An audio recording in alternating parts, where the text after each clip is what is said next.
An old pair of jeans could be recycled with some adorable additions and broken necklace components.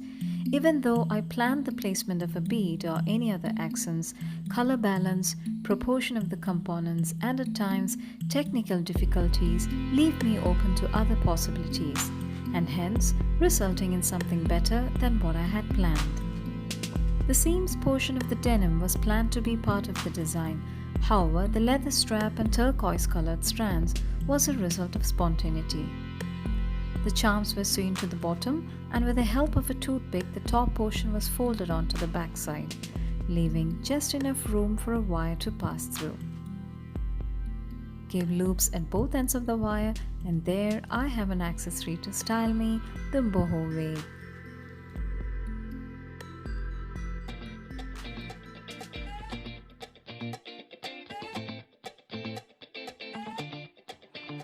I don't like it. I love it, love it, love it. Uh-oh.